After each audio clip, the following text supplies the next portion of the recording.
Hi friends, ಎಲ್ರಿಗೂ ನಮಸ್ಕಾರ. ಇವತ್ತು ನಾವು ನಮ್ಮ ಚಾನಲಲ್ಲಿ ಏನು ರೆಸಿಪಿ ನೋಡ್ತಾ ಇದ್ದೀವಿ ಅಂದರೆ ತುಂಬ ಸಿಂಪಲ್ಲಾಗಿ ಸೂಪರಾಗಿ ಒಂದು ಹೂಕೋಸು ಮತ್ತು ಮೊಟ್ಟೆ ಅಕ್ಕಿ ಒಂದು ಮೊಟ್ಟೆ ಪಲ್ಯ ರೆಸಿಪಿ ಹೇಗೆ ಮಾಡೋದು ಅಂತ ನೋಡೋಣ. ಇದು ತುಂಬ ಚೆನ್ನಾಗಿರುತ್ತೆ, ತುಂಬ ಸಿಂಪಲ್ಲಾಗಿ ಮಾಡಿಬಿಡ್ಬೋದು ಫ್ರೆಂಡ್ಸ್. ಇದಕ್ಕೆ ಮೊದಲಿಗೆ ನಾನಿಲ್ಲಿ ಒಂದು ದೊಡ್ಡ ಹೂಕೋಸನ್ನ ಕ್ಲೀನ್ ಮಾಡಿಟ್ಟಿದ್ದೀನಿ. 10 ಮೊಟ್ಟೆ ತೊಗೊಂಡಿದ್ದೀನಿ. 2 ಮೀಡಿಯಮ್ ಸೈಜ್ ಈರುಳ್ಳಿನ ಪುಟ್ಟದಾಗಿ ಕಟ್ ಮಾಡಿಟ್ಟಿದ್ದೀನಿ. ಉಪ್ಪು ನಿಮ್ಮ ರುಚಿಗೆ ತಕ್ಕಷ್ಟು, ಎಣ್ಣೆ 2 ಟೇಬಲ್ ಸ್ಪೂನಷ್ಟು, 1 ಟೇಬಲ್ ಸ್ಪೂನಷ್ಟು ಧನಿಯಾ ಪುಡಿ, ಅರ್ಧ ಟೇಬಲ್ ಸ್ಪೂನಷ್ಟು ಅಚ್ಕಾರದ ಪುಡಿ, ಅರಿಶಿಣದ ಪುಡಿ ಒಂದು ಸ್ವಲ್ಪ, ಕರಿಬೇವು ಸ್ವಲ್ಪ, ಕೊತ್ತಂಬರಿ ಸೊಪ್ಪು ಒಂದು ಸ್ವಲ್ಪ ಕಟ್ ಮಾಡಿ ಇಟ್ಕೊಳ್ಳಿ. ಇದಿಷ್ಟೇ ಫ್ರೆಂಡ್ಸ್ ಇದಕ್ಕೆ ಬೇಕಾಗಿರೋಂಥ ಸಾಮಗ್ರಿಗಳು. ಈಗ ಇದನ್ನ ಹೇಗೆ ಮಾಡೋದು ನೋಡೋಣ ಬನ್ನಿ. ಮೊದಲಿಗೆ ನಾವಿಲ್ಲಿ ಒಂದು ಪಾತ್ರೆಯಲ್ಲಿ ನೀರಿಟ್ಟು ಆ ನೀರಲ್ಲಿ ನಾವು ತೆಗೆದಿಟ್ಟಿರೋಂಥ ಹೂಕೋಸೆಲ್ಲ ಹಾಕ್ಕೊಳ್ಳೋಣ. ಇದು ಒಂದು ಸ್ವಲ್ಪ ನೀರು ಬಿಸಿ ಆಗೋವರೆಗೂ ಇರಲಿ. ನೋಡಿ, ಈ ರೀತಿ ನೀರು ಬಿಸಿ ಆದಮೇಲೆ ಇದನ್ನೆಲ್ಲ ತೆಗೆದು ಆರೋದಕ್ಕೆ ಬಿಟ್ಬಿಡಿ ಹೂಕೋಸನ್ನ. ಈಗ ಹೂಕೋಸನ್ನ ಚೆನ್ನಾಗಿ ಪುಡಿಯಾಗಿ ಕಟ್ ಮಾಡ್ಕೊಬೇಕು ನಾವು. ನಾನಿಲ್ಲಿ ಇದನ್ನ ಈಗ ಕಟ್ಟರ್ಗೆ ಹಾಕ್ಕೊತಾ ಇದ್ದೀನಿ.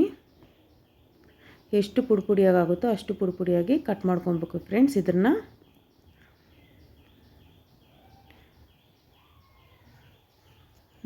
ನೋಡಿ, ಈ ರೀತಿ ಚೆನ್ನಾಗಿ ಪುಡಿಯಾಗಿರಬೇಕು ಹೂಕೋಸು. ಈ ರೀತಿ ಕಟ್ ಮಾಡ್ಕೊಂಡಿದ್ದಾದಮೇಲೆ ಈಗ ಇದನ್ನ ಹೇಗೆ ಮಾಡೋದು ನೋಡೋಣ ಬನ್ನಿ. ಮೊದಲಿಗೆ ನಾನಿಲ್ಲಿ ಒಂದು ಬಾಣಲಿ ಇಟ್ಟು ಬಾಣಲಿಯಲ್ಲಿ ನಾವು ತೆಗೆದಿಟ್ಟಿರೋಂಥ ಎಣ್ಣೆ ಹಾಕ್ಕೊಳ್ಳೋಣ. ಎಣ್ಣೆ ಒಂದು ಸ್ವಲ್ಪ ಚೆನ್ನಾಗಿ ಬಿಸಿಯಾಗಲಿ. ಎಣ್ಣೆ ಬಿಸಿ ಆದಾದಮೇಲೆ ಕರಿಬೇವು ಹಾಕ್ಕೊಳ್ಳೋಣ. ಕರಿಬೇವು ಹಾಕಿ ಒಂದು ನಿಮಿಷ ಬಿಟ್ಟು ಈಗ ನಾವು ಕಟ್ ಮಾಡಿಟ್ಟಿರೋಂಥ ಈರುಳ್ಳಿ ಹಾಕ್ಕೊಳ್ಳೋಣ. ಈರುಳ್ಳಿ ಹಾಕಿ ಇದನ್ನ ಒಂದು ಸ್ವಲ್ಪ ಹೊತ್ತು ಚೆನ್ನಾಗಿ ಫ್ರೈ ಮಾಡ್ಕೊಳ್ಳಿ ಫ್ರೆಂಡ್ಸ್. ಈರುಳ್ಳಿ ಒಳ್ಳೆ ಕಲರ್ ಬರಬೇಕು, ಅದವರೆಗೂ ಚೆನ್ನಾಗಿ ಫ್ರೈ ಮಾಡ್ಕೊಳ್ಳಿ.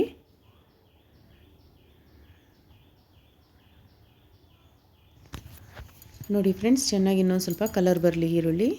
ಈ ರೀತಿ ಈರುಳ್ಳಿ ಚೆನ್ನಾಗಿ ಕಲರ್ ಚೇಂಜ್ ಆದಮೇಲೆ ಈಗ ನಾವು ಕಟ್ ಮಾಡಿಟ್ಟಿರೋಂಥ ಹೂಕೋಸೆಲ್ಲ ಅದಕ್ಕೆ ಹಾಕ್ಕೊಳ್ಳೋಣ. ಹೂಕೋಸನ್ನೆಲ್ಲ ಹಾಕಿ ಒಂದು ಸರಿ ಮಿಕ್ಸ್ ಮಾಡಿಬಿಟ್ಬಿಡಿ. ಈಗ ಇದಕ್ಕೆ ನಾವು ತೆಗೆದಿಟ್ಟಿರೋಂಥ ಅರಿಶಿಣದ ಪುಡಿ, ಉಪ್ಪು 1 ಟೀ ಸ್ಪೂನಷ್ಟು ಹಾಕ್ಕೊಂಡಿದ್ದೀನಿ ಫ್ರೆಂಡ್ಸ್. ನೀವು ನಿಮ್ಮ ರುಚಿಗೆ ತಕ್ಕಷ್ಟು ನೋಡಿ ಹಾಕ್ಕೊಳ್ಳಿ. ಧನಿಯಾ ಪುಡಿ, ಅಚ್ಕಾರದ ಪುಡಿ ಇದೆಲ್ಲ ಹಾಕಿ ಒಂದು ಸರಿ ಚೆನ್ನಾಗಿ ಮಿಕ್ಸ್ ಮಾಡಿಬಿಟ್ಬಿಡಿ. ಈ ರೀತಿ ಚೆನ್ನಾಗಿ ಮಿಕ್ಸ್ ಮಾಡಿ ಈ ಪುಟ್ಟ ಲೋಟದಲ್ಲಿ 1 ಲೋಟ ಮಾತ್ರ ನೀರು ಹಾಕ್ಕೊತಾ ಇದ್ದೀನಿ ಫ್ರೆಂಡ್ಸ್. ಸಾಕು, ನೀರು ತುಂಬ ಜಾಸ್ತಿ ಬೇಡ. ಈ ನೀರನ್ನ ಹಾಕಿ ಚೆನ್ನಾಗಿ ಮಿಕ್ಸ್ ಮಾಡಿಬಿಟ್ಟು ಇದ್ರ ಮೇಲೆ ಈಗ ಒಂದು ತಟ್ಟೆನ ಮುಚ್ಚಿ ಒಂದು 10 ನಿಮಿಷ ಸಿಮ್ಮಲ್ಲಿ ಬಿಟ್ಬಿಡಿ ಫ್ರೆಂಡ್ಸ್. ಹೂಕೋಸು ಬೇಯಬೇಕು, ಹಾಗಾಗಿ ನೀರು ಜಾಸ್ತಿ ಹಾಕಿದ್ರೆ ಚೆನ್ನಾಗಿರಲ್ಲ ಫ್ರೆಂಡ್ಸ್, ಟೇಸ್ಟ್ ಇರಲ್ಲ. ಒಂದು 10 ನಿಮಿಷ ಸಿಮ್ಮಲ್ಲಿ ಬಿಟ್ಟರೆ ಸಾಕು, ಚೆನ್ನಾಗಿ ಬೆಂದ್ಬಿಡುತ್ತೆ ಹೂಕೋಸು. ಈಗ ನೋಡಿ, ಹೂಕೋಸು ಚೆನ್ನಾಗಿ ಬೆಂದಿದೆ, ಅದರಲ್ಲಿರೋಂಥ ನೀರು ಇಲ್ಲ. ಈಗ ನಾವು ತೆಗೆದಿಟ್ಟಿರೋಂಥ ಮೊಟ್ಟೆ ಎಲ್ಲ ಒಂದೊಂದೇ ಒಡೆದು ಉಯ್ಕೊಳ್ಳೋಣ. ಅದಕ್ಕೆ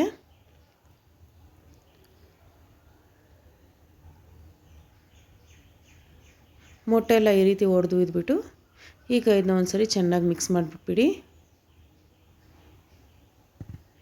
ಇದನ್ನ ಸೇಮ್ ನಾವು ಮೊಟ್ಟೆ ಪಲ್ಯಗೆ ಹೆಂಗೆ ಮಿಕ್ಸ್ ಮಾಡ್ತಾ ಇರ್ತೀವಿ ಹಾಗೇ ಮಿಕ್ಸ್ ಮಾಡ್ತಾನೆ ಇರಿ ಫ್ರೆಂಡ್ಸ್. ಇದು ಮೊಟ್ಟೆ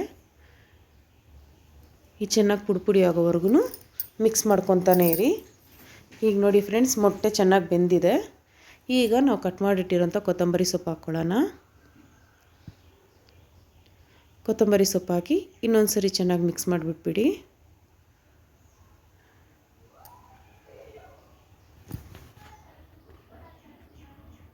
ಅಷ್ಟೇ ಫ್ರೆಂಡ್ಸ್, ತುಂಬ ಸಿಂಪಲ್ ಆದಂಥ ಹೂಕೋಸು ಮೊಟ್ಟೆ ಪಲ್ಯ ರೆಡಿಯಾಗಿದೆ. ಇದು ನಿಮಗೆ ಚಪಾತಿ ಜೊತೆಗೆಲ್ಲ ತಿನ್ನೋದಕ್ಕೂ ತುಂಬ ಚೆನ್ನಾಗಿರುತ್ತೆ. ಮತ್ತು ಮೊಸಪ್ಪು, ಬೇಳೆ ಸಾರು ಯಾವುದ್ರ ಜೊತೆಗಾದರೂ ನಂಚ್ಕೊಳ್ಳೋದಕ್ಕೆ ತುಂಬಾ ಚೆನ್ನಾಗಿರುತ್ತೆ. ನಿಮಗೆ ಈ ರೆಸಿಪಿ ಇಷ್ಟ ಆಗಿದರೆ ನಮ್ಮ ವಿಡಿಯೋನ ಲೈಕ್ ಮಾಡಿ, ಶೇರ್ ಮಾಡಿ, ಕಮೆಂಟ್ ಮಾಡಿ. ಮರಿದರೆ ನಮ್ಮ ಚಾನಲ್ನ ಸಬ್ಸ್ಕ್ರೈಬ್ ಮಾಡ್ಕೊಳ್ಳಿ ಫ್ರೆಂಡ್ಸ್. ನಿಮ್ಮ ಸಪೋರ್ಟ್ ಯಾವತ್ತೂ ಹೀಗೇ ಇರಲಿ. ಧನ್ಯವಾದಗಳು.